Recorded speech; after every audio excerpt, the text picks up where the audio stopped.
তো এই দোয়াটা আল্লাহর দরবারে কবুল হবে বুঝবেন কি করে? একটা হাদিস শুনুন। আল্লাহ নবী বলছেন, ইন্না দুআ মাওকুফুম বাইনাস সামাই ওয়াল আরদি লা ইয়াসআদু মিনহু শাইয়ুন হাত্তা তুসাল্লি আলা নবিকা। আল্লাহ নবী বলেন, নিশ্চয়ই দোয়া অবস্থান করে আসমান আর জমিনের মধ্যবর্তী জায়গায়। এই দোয়াকে উপরেও নিয়ে যেতে পারে না, নিচেও নামাতেও পারে না। হাত্তা তুসাল্লি আলা নবিকা, যতক্ষণ পর্যন্ত তোমরা নবীর উপরে দরুদ পাঠ না করে দোয়া চাও। অর্থাৎ নবীর উপরে দরুদ পড়ে দোয়া চাইলে ওই দোয়া আল্লাহর দরবারে কবুল হয়ে যায়। আর একটা হাদিস। আচ্ছা বাপেরা, আমরা সবাই জান্নাতের আশা করি তো? বলুন বলুন। আচ্ছা জান্নাত কার আশা করে? মারাত্মক প্রশ্ন। আমরা জান্নাতের আশা করি, জান্নাত কার আশা করে? চলুন হাদিসটা শুনুন, চমকে যাবেন শুনলে। আল্লাহ নবী বললেন, তোমরা জান্নাতের আশা করো? সাহাবীরা বললেন, ইয়া রাসূলুল্লাহ, জান্নাতের আশা তো প্রত্যেকেই করি আমরা।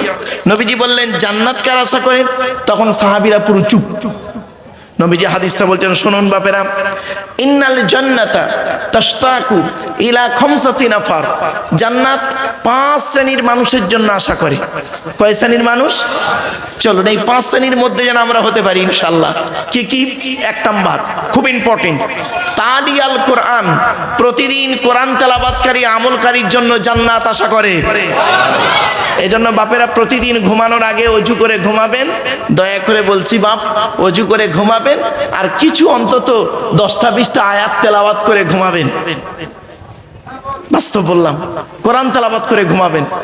আল্লাহ রাসূল বলেছেন, তালিয়াল কোরআন, কোরআন তেলাওয়াতকারী মানুষের জন্য, আমলকারীর জন্য জান্নাত আশা করে। সেই কোরআন তেলাওয়াত এই মাদ্রাসাতে করা হয়। বাচ্চারা এই কোরআনকে মুখস্থ করে। আজ একটু ধৈর্যের পরিচয় দিন, চেষ্টা করব বাপ। আমি তেমন ভালো আলেম নই, তেমন বড় বক্তা নই, তেমন বড় জ্ঞানী মানুষ নই বাপ। আমি যতটুকু আল্লাহ পাক আমার সিলেবাসের মধ্য থেকে যতটুকু আল্লাহ পাক বিদ্যা বুদ্ধি দিয়েছে, এর বাইরে বলার ক্ষমতা আমার নেই। আর তিনিই আমার বলার ক্ষমতা যদি না দেন, সুবহানাকা লা ইলমা লানা ইল্লা মা আল্লামতানা ইন্নাকা আনতাল আলিমুল হাকিম ওয়া মা তাওফীকি ইল্লা বিল্লাহি আলাইহি তাওয়াক্কালতু ওয়া ইলাইহি উনীব। আমার বাপেরা, কথাগুলো একটু শোনেন। কোরআনের আয়াত শুনলে নাকি পড়লে নাকি? আল্লাহ রাসূল বলেছেন, খায়রুকুম মান তাআল্লামাল কুরআন ওয়া আল্লামাহু। তোমাদের মধ্যে উত্তম ব্যক্তি হলো ওই লোকটা যে কোরআন শিক্ষা করেছে, অপরকে কোরআন শিক্ষা দিয়েছে। আরো রাসূল বলেছেন, মান করা আল কুরআন হারফান ফালাহু আশরু হাসানা। যে ব্যক্তি কোরআন থেকে একটা অক্ষর পড়লো, তার নামায় আমলনামায় আল্লাহ 10টা নেকি লিখে দেবে। তাহলে কোরআনে কটা অক্ষর আছে? যখন কোরআনের আলোচনা করব তখন আমি সব একটা করে বলবো বাপ। চলেন, আমাকে একটু বলার সুযোগ দিন। এবারে আসছি, আল্লাহ নবী বললেন 1 নাম্বার কে? তালিয়াল কোরআন, কোরআন তেলাওয়াতকারী, কোরআন তেলাওয়াতকারী। আচ্ছা একটা ছোট্ট জিনিস শিখিয়ে দিই। মাদ্রাসার ছেলেরা আছে? হ্যাঁ বাবা, মাদ্রাসার ছেলেরা, বাপেরা তোমরা এই কথাগুলো একটু মাথায় রেখো। মাদ্রাসার ছেলেদের জন্য, কেন মাস্টার ডিগ্রির ছেলেদেরকে পড়াতে গিয়ে আমি এই কথাগুলো বলি। কলেজ ইউনিভার্সিটির ছেলে মেয়ে পড়াই তো টুকটাক, নিজেও একটা চাকরি করি সরকারি বাপ। এগুলো কথা খুব গুরুত্বপূর্ণ কথা। এগুলো এসএসসি এমএসসি সার্ভিস কমিশনে পড়ায় এবং সার্ভিস কমিশনে স্টুডেন্ট পড়াই তো বাবা, সেজন্য বাস্তবটাই বলছি, শোনেন। আচ্ছা আপনাদের এখানে কেরাত প্রতিযোগিতা হয়? বলুন না, বলুন বলুন বলুন। হয়, কেরাত প্রতিযোগিতা হয়। আচ্ছা আল্লাহ পাক তো কোরআনে বলেছেন, ওয়াইজা তুলিয়াত আলাইহিম আয়াতুহু। কোরআন তেলাওয়াত করবে যে, কোরআন তেলাওয়াতের কথা বলা আছে। উতলু মা উহিয়া ইলাইকা মিনাল কিতাব।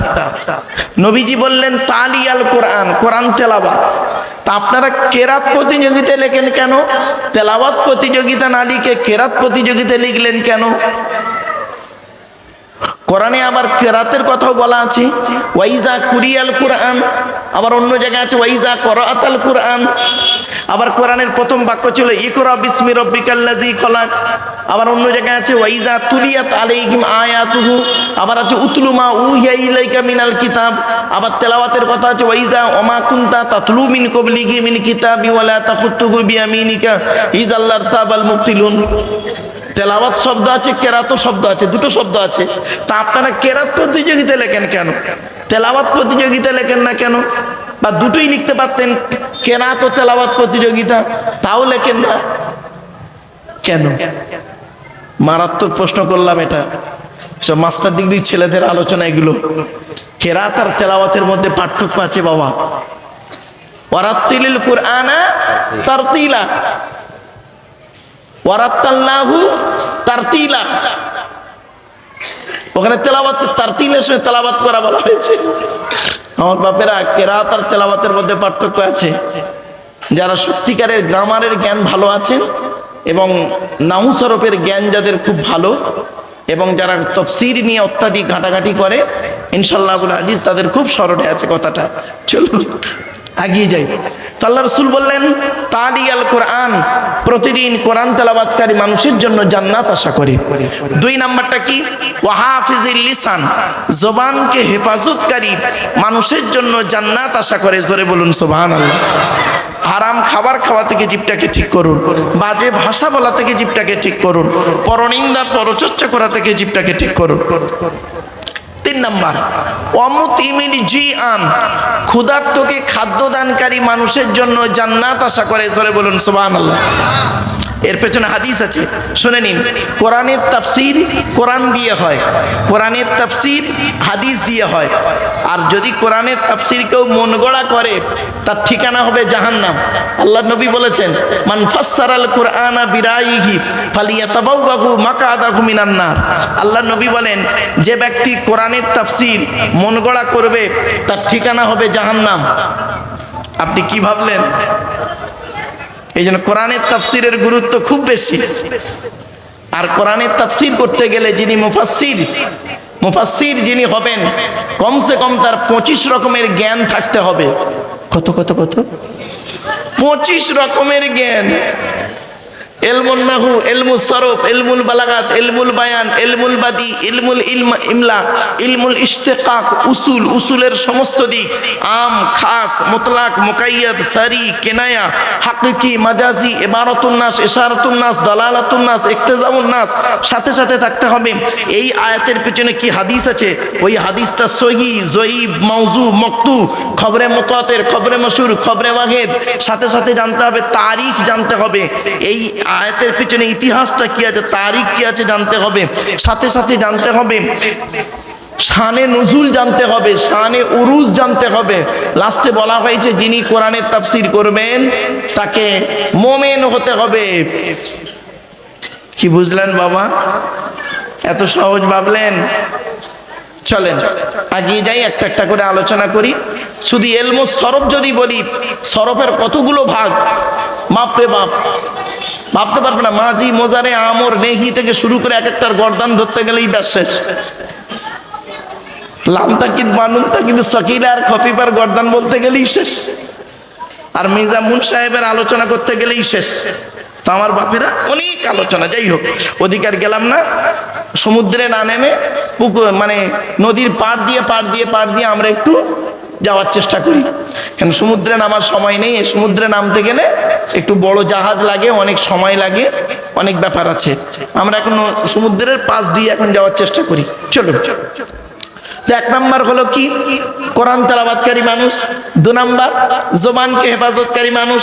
3 নাম্বার ক্ষুধার্তকে খাদ্য দানকারী মানুষ। এই কথা বলতে গিয়ে চলে গেছিলাম। আল্লাহ রাসূল বলছেন, হাদিসের ব্যাখ্যা হাদিস দিয়ে হয়। দেখুন আল্লাহ নবী বললেন, আল্লাহ নবীকে একবার জিজ্ঞাসা করা হলো, আইয়ুল ইসলামে খৈরুন ইয়া রাসূলুল্লাহ, ইসলামের উত্তম কাজগুলো কি কি? তৎক্ষণাৎ নবীজি বললেন 2টি। ক্বালা তুতিমুত তুআমা, ক্ষুধার্তকে খাদ্য দান করা, ওয়া তুকরিউ সালামা আলা মান আরাফতা ওয়া মান লাম তারিফ, চেনা হোক অচেনা হোক একে অপরকে সালাম আদান প্রদান করা হলো ইসলামের উত্তম কাজ। জোরে বলুন সুবহানাল্লাহ। আপনারা এতিম বাচ্চাদের খাওয়াবেন, শুনে নিন, এতিমের মাল কোনোদিন খেয়ে ফেলবেন না, এতিমের মাল খাবেন না। কোরআনে আছে হারাম। এই কোরআনে আছে 250 রকমের হারাম। কত কত কত 250 রকমের হারাম আছে, আর 250 রকমের হালাল আছে।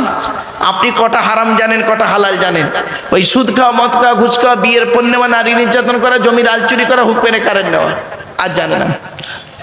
250 রকমের হারাম আয়াত আছে এই কোরআনে, আর 250 রকমের হালাল আছে।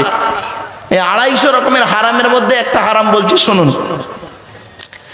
ইন্নাল্লাযীনা ইয়াকুলুনা আমওয়ালাল ইয়াতামা যুলমান ইন্নামা ইয়াকুলুনা ফি বুতুনিহিম নারা ওয়া সায়াসলাউনা সাঈরা। 4 নম্বর পারা 17 নম্বর পৃষ্ঠা 14 নম্বর লাইন, সূরার নাম সূরা নিসা 10 নম্বর আয়াত। নিশ্চয়ই যারা এতিমের মাল ভক্ষণ করে তারা তাদের পেটে নরকের আগুনগুলো ঢোকাতে শুরু করে। এতিমের মাল যারা খেয়ে নেয়, খবরদার এতিমের মাল কোনোদিন খাবেন না। অনেক সময় দেখা যায় কি করে, মাদ্রাসাই নেই, এতিম খানাই নেই, এতিমদের নামে কালেকশন করে চাঁদা তুলে এনে নিজে পেটে খেয়ে নেয়। বাবা, গাড়ি বাড়ি বিল্ডিং করে ফেলে। খবরদার নয়, কঠোর হারাম। আল্লাহ পাক বলেছেন ওয়াসায়াসলাউনা সাঈরা, তাদের জন্য সাঈর নামক জাহান্নাম নির্ধারিত করে রেখে দিয়েছি। আর রাসূলুল্লাহ বলেছেন কোন এতিম ব্যক্তিকে যদি খাবার খাওয়ায়, এতিম ব্যক্তিকে যদি আশ্রয় দেয়, এতিম ব্যক্তিকে যদি পানি পান করায়, আল্লাহ রাসূল বলেছেন মান আওয়া ইয়াতীমান ইলা তুআমিহি ওয়া শারাবিহি আউজাবাল্লাহু লাহুল জান্নাহ। কোন ব্যক্তি যদি কোনো এতিমকে আশ্রয় দেয়, এতিমকে পানি পান করায়, এতিমকে খাবার খাওয়ায়, আউজাবাল্লাহু লাহুল জান্নাহ, ওই ব্যক্তির জন্য জান্নাত ওয়াজিব হয়ে যায়। এই মাদ্রাসায় এতিম বাচ্চা আছে ভাই, এই মাদ্রাসাতে এতিম বাচ্চা আছে, এতিমদের খাওয়াবেন, লাভ হবে। হাদিসটা বলে গেলাম, চলুন। তাই অমতি মিলি জি আন, ক্ষুধার্তকে খাদ্যদানকারী মানুষের জন্য জান্নাত আশা করে। এবার আসছি 4 নাম্বার, অমুকসির উরিয়ান, বস্ত্রহীনকে বস্ত্রদানকারী মানুষের জন্য জান্নাত আশা করে। গরিব মানুষ বস্ত্র পায় না, উলঙ্গ অবস্থা আছে, আপনি আপনার পরনের পুরাতন কাপড়টা পরিষ্কার করে পরার যোগ্য যদি হয় গরিবকে দান করলেন, আর নতুন কাপড় দান করলে তো অতি উত্তম, অতি উত্তম। লাম তানালুল বিররা হাত্তা তুনফিকু মিম্মা তুহিব্বুন। 4 নম্বর পারা 1 নম্বর পৃষ্ঠা 1 নম্বর লাইন, সূরার নাম সূরা ইমরান। কোরআন জানিয়ে দিয়েছে আল্লাহর নৈকট্য লাভ কখনোই করতে পারবে না যতক্ষণ পর্যন্ত তুমি তোমার মহব্বতের জিনিসটা আল্লাহর রাস্তায় না দান করো। এজন্য আপনি যাকে বেশি ভালোবাসেন সেই বস্তুটাকে আল্লাহর রাস্তায় দান করবেন, আল্লাহ খুশি হবে। ইব্রাহিম আলাইহিস সালামকে আল্লাহ বললেন, ইব্রাহিম তোমার মহব্বতের জিনিসটা আমাকে দাও। তো উনি চিন্তা করে করে দেখলেন আমার মহব্বত কি আছে দেখি। লাস্টে উনি দেখলেন যে ওনার সন্তান ইসমাইল, ওনার সন্তান, উনি তাকেই আল্লাহ রাস্তায় করলেন। কথা বুঝতে পারছেন বাপেরা? চলুন। 5 নম্বর হলো ওমান সাল্লা আলা হাবিবির রহমান, যে ব্যক্তি নবীর উপরে বেশি বেশি করে দরুদ পাঠ করে ওই লোকটার জন্য জান্নাত আশা করে। জোরে বলুন সুবহানাল্লাহ। আমি একবার দরুদ শরীফ পড়িয়েছি, আর পেছনে কোরআনের আয়াত দিয়েছি, আর এতগুলো হাদিস দিয়ে দিলাম বাপেরা।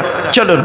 दीन मिला ईमान मिला, पढ़ने के लिए कुरान मिला, जो कुछ देने का था सब कुछ दिलवा दिया कमली वाले ने, कलमा तैयबा ला इलाहा इल्लल्लाह। बोलें बापे ना, ला इलाहा इल्लल्लाह, ला इलाहा इल्लल्लाहु मुहम्मदुर রাসূলুল্লাহ সাল্লাল্লাহু আলাইহি ওয়াসাল্লাম। আচ্ছা, আমি এই বাচ্চাদের মতো কালেমাটা পড়লাম না? বলুন না, বাচ্চাদের মতো লা ইলাহা ইল্লাল্লাহ এইভাবে বললাম না? কেন বললাম শুনবেন? এই কলেমা পড়তে গিয়ে অনেকে ভুল করে, আর দরুদ শরীফ যখন পড়েন অনেকে ভুল করেন। কি? দরুদ শরীফ পড়তে গিয়ে বলেন আল্লাহুম্মা সাল্লি আলা সাইয়্যিদিনা মাওলানা মুহাম্মদ ওয়ালা আলি সাইয়্যিদিনা মাওলানা মুহাম্মদ। বাবা, ভুল হয়ে গেল। আল্লাহুম্মা সাল্লি আলা সাইয়্যিদিনা মাওলানা মুহাম্মদ ওয়া আলা আলি, ওয়ালা আলে নয়, ওয়ালা আলে বলে কোনো শব্দ নেই। ওয়ালা আলে বললে নফির মানে হবে, নেগেটিভের মানে হবে, নাবাচকের মানে হবে, উল্টে গোনা হবে। আচ্ছা, এটা কি? ওয়া আলা আলি, আলাটা হলো ইংরেজিতে বলে প্রিপজিশন, বাংলায় বলে অব্যয়, আরবিতে বলে হরফে জাররা। ওয়ালা আলে বললে নফির মানে হবে, মানেটাই পাল্টে যাবে। এজন্য বাবা, ভুল হয় হোক, মানে দেরিতে ঠিক করার থেকে, তাড়াহুড়ো করে ভুল করার থেকে দেরিতে ঠিক করাটাই ভালো। ঠিক না বে ঠিক? 2 মিনিট দেরি হোক, সঠিক জিনিসটা শিখুন, সঠিকটাই জানুন, আর তাড়াহুড়ো করে ভুল করতে হবে না বাপ। চলুন, কালেমায় পড়লাম কেন? লা ইলাহা ইল্লাল্লাহ, লয়াকারে টান দেবেন, শুনে নিন, লয়াকারে টান দেবেন। লামে টান না দিলে মানে পাল্টে যাবে, দেখবেন কিরকম পাল্টে যাবে, দেখে নিন। লা ইলাহা ইল্লাল্লাহ মানে হচ্ছে no god without Allah and Muhammad prophet of Allah, peace be upon him. লা ইলাহা ইল্লাল্লাহ মানে হচ্ছে আল্লাহ ছাড়া কোনো মাবুদ নেই। আর হুটোপাটা করে যদি মানে লা ইলাহা ইল্লাল্লাহ, লা ইলাহা ইল্লাল্লাহ মানে কি দাঁড়াবে শুনবেন? লামটা তখন তাকিদের মানে হবে, মানে দাঁড়াবে কি শুনবেন? অবশ্যই আল্লাহ ছাড়া মাবুদ আছে। নাউজুবিল্লাহ বলুন। লোকের বাপের ছোলা কদম পড়তে গিয়ে তার বাড়িতে খেয়ে তার গোষ্ঠী শুদ্ধ জাহান্নামায় ঢুকিয়ে চাচা আমার বাড়ি আসছে। এই ভুল সংশোধন করানোর জন্য এই জলসার প্রচলনটা করা। আল্লামা হিন্দ দাদা হুজুর পীর কেবলা রহমাতুল্লাহ আলাইহি আউলিয়া একরামরা এই জলসার মাজলিসগুলো করতেন কেন? সাধারণ মানুষের ভুলকে সংশোধন করানোর জন্য। আর মাদ্রাসার ছেলেরা ভুল সংশোধন করবে মাদ্রাসাতে গিয়ে শিক্ষকের কাছে বসে, আর আম মানুষরা তাদের মাদ্রাসায় পড়ার সময় নেই, তারা এখানে এসে বসবে, তাদের নিজের জীবনের কিছু ভুল সংশোধন করবে। হুজুর নিজেই যদি ভুল উচ্চারণ করে তাহলে আর কি হয়ে গেল? কিছু বুঝতে পারছেন বাবা? এই জন্য ওয়াজ বাবা যে সে করতে পারবে না বাবা। মাইকের সামনে এসে কিছু বলে দেওয়ার নাম বক্তা নয়। তিনটে জিনিস কোনো দিন ব্যাকে আসে না, সব সময় সামনের দিকে যায়।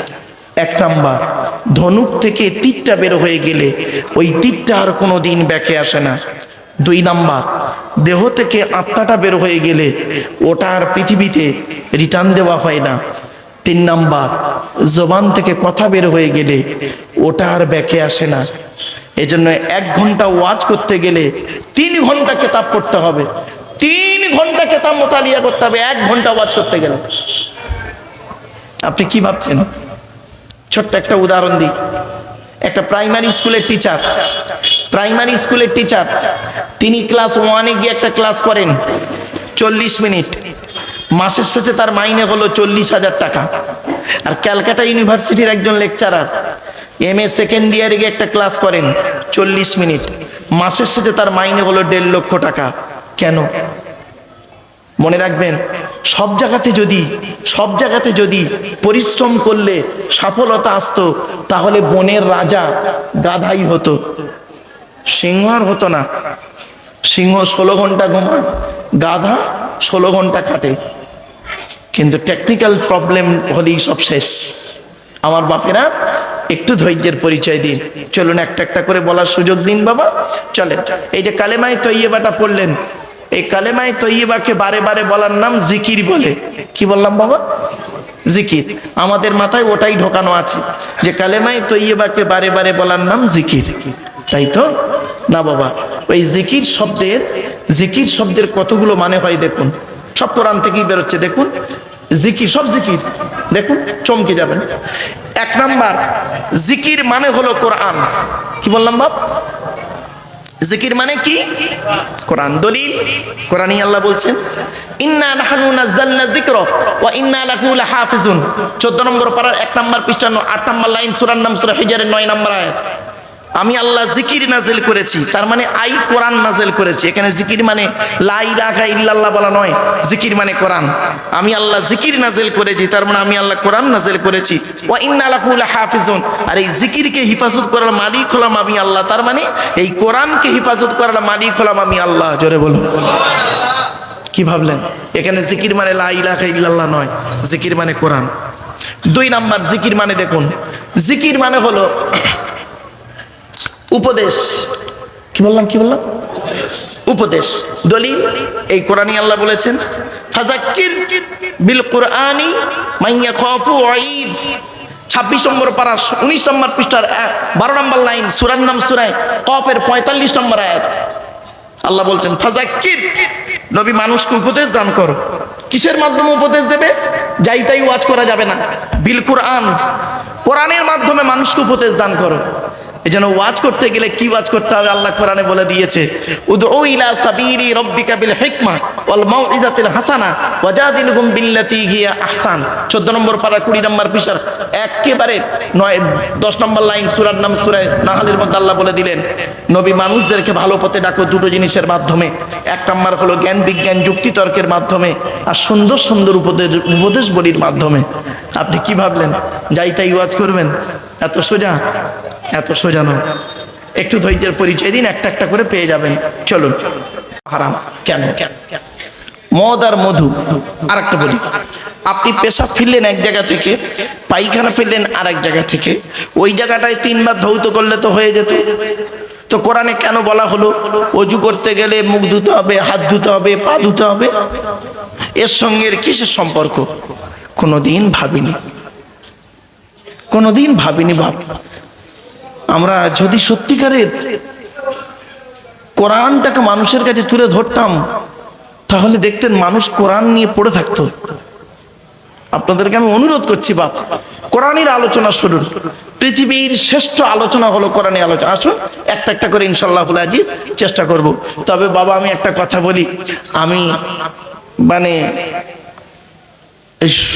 এই টেনে টেনে বলছি না বলে অসুবিধা হচ্ছে, একটু দাঁড়ান, মালটা একটু গরম হয়ে যাক, টেনে টেনে দিচ্ছি বাবা, টান টন দেবো দেবো দেবো। আসলে কি জানেন, ওটাই টান টন দিতে গেলে লোক খারাপ বলবে। চলে এবার আসছি, এখন আসছি দরুদ। আপনি আচ্ছা আর একটা দেখেন, কতগুলো প্রশ্ন আপনাদের সামনে খাড়া করে দিলাম। আচ্ছা, জুমার নামাজের খুতবা কখন হয়? নামাজের আগে না নামাজের পরে? নামাজের আগে। আর ঈদের নামাজের খুতবা কখন হয়? নামাজের আগে না পরে? কেন? আবার দেখেন প্রশ্ন কেমন বেরোচ্ছে, আমি যদি ভুলে যাই এগুলো আমাকে স্মরণ করিয়ে দেবেন। এই দেখেন, মাথায় টুপি দেওয়া কি সুন্নাত, গালে দাড়ি রাখা সুন্নাত, মেসওয়াক করা সুন্নাত, আর গোপ রাখা। দেখেছেন মুক্তির অভাব। কে বলেছে বসিরহাট মুক্তির অভাব? বসি বেচারা বলে দিল হারাম। না গো বাপ, শোনেন বলে দিচ্ছি, এই জন্য বলি একটু একটু জেনে নিন। পৃথিবীতে আল্লাহ পাক কিতাব পাঠিয়েছে 104টা। কটা কটা কটা? 104টা। 100টা হলো, আচ্ছা আচ্ছা,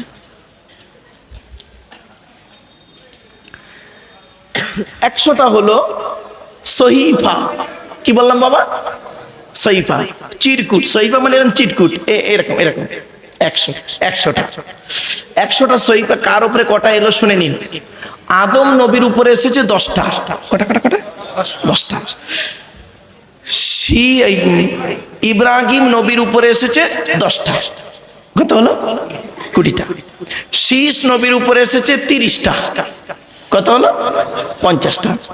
ইদ্রিস নবীর উপরে এসেছে 50টা। 100টা হয়ে গেল। আর মোট এসেছে কটা? 104টা। 4টা হলো বড় বড় কেতাব। সে বড় বড় কেতাবগুলো কি কি শুনে নিন। 101 নম্বর কেতাবের নাম কি?